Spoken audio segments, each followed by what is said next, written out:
তোমাদেরকে একটা important message দেই, মেসেজ অ্যাকচুয়ালি রিপিটেটিভলি অনেকবার দিছি, আরো দিতে হবে, কারণ এখন তোমাকে নিয়মিত রিচার্জ করতে হবে আমাদের। তো একটা খুব সুন্দর একটা কোটেশন আছে, ইংরেজিতে বলে এরকম ভাবে, বাট এটা মেবি একটা চাইনিজ প্রভাব, most probably, I am not sure.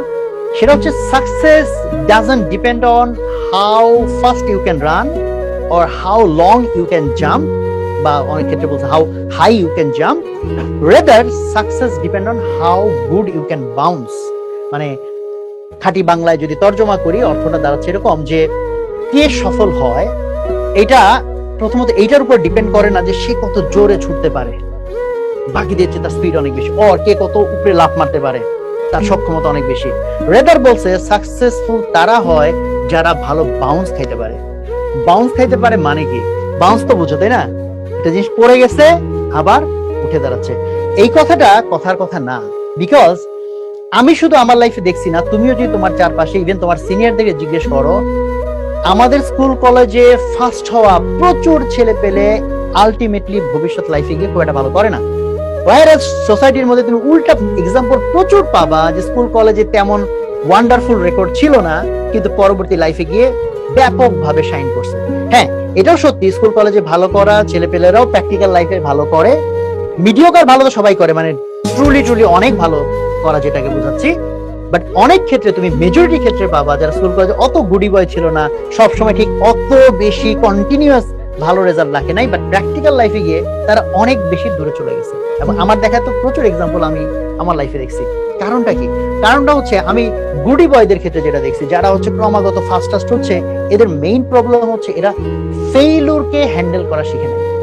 এরা স্কুল কলেজ যেমন পরীক্ষার পর পরীক্ষায় 90, 95, 99 পাইতে পাইতে মনে করছে লাইফটা এরকম যে কন্টিনিউয়াসলি 90, 95 পাওয়া যাবে। বাট তুমি এই যে জাস্ট অ্যাডমিশনের টাইমে আসছো, এখনই তুমি বুঝবা যে লাইফটা এতদিনও যদি 90, 95 টানা পাইছো, তো এখন এমন হইতে পারে কোনো পরীক্ষা তুমি ফেল করবা, যেটা তুমি জীবনে করো নাই। তুমি তো আপসেট হয়ে যাবা যে ভাই আমি কি তাইলে নাই হয়ে গেলাম কিনা। যে না, লাইফটা এরকমই।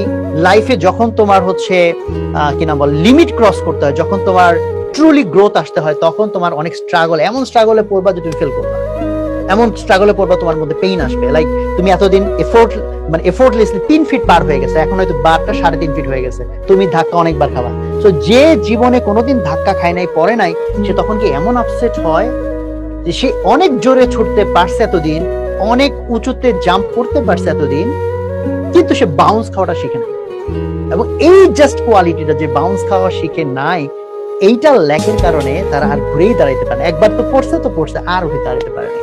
ফলে এই জন্য আমরা বলবো না যে তুমি ইচ্ছা করে করে হোঁচট খেয়ে যাও, বাট তুমি তোমার চেষ্টার সর্বোচ্চ করেও যদি হোঁচট খাও, না পারো, ফেল করো, দ্যাট মিনস তুমি একটা গ্রোথ প্রসেসের মধ্যে আছো।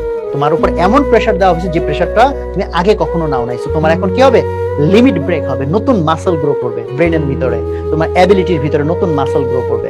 সো এই জন্য ওই অবস্থায় তোমার অ্যাটিটিউড থাকতে হবে, I must learn how to bounce. আমি পড়ে গেছি, বাট আমাকে কি বাউন্স খাইতে শিখতে হবে। লাইফে যারা এটা শিখে ফেলে, তাদের জন্য লাইফটা বিশাল সম্ভাবনা নিয়ে বসে থাকে। বিকজ লাইফে প্রত্যেকটা রিয়েল লাইফে যখন সে নামে, হাজার হাজার কেসে যখন তার ফেইলুর আসে, স্ট্রাগল আসে, ড্রব্যাক আসে, বাট তার ওই হিম্মতটা তৈরি হয় যে I can fight back end I can again stand up. তোমাদের মধ্যে ওই ক্যাপাবিলিটি তৈরি হোক, এটা আমার মেসেজ। আমরা সবাই সবার জন্য দোয়া করবো ইনশাল্লাহ। আমরা যারা ধর্ম প্র্যাকটিস করি, বিশেষ করে যে দোয়াগুলা, যে আমলগুলা করলে আমাদের অন্তর প্রশান্ত হয়, সেই আমলগুলা করবো, আল্লাহর উপর ভরসা রাখবো।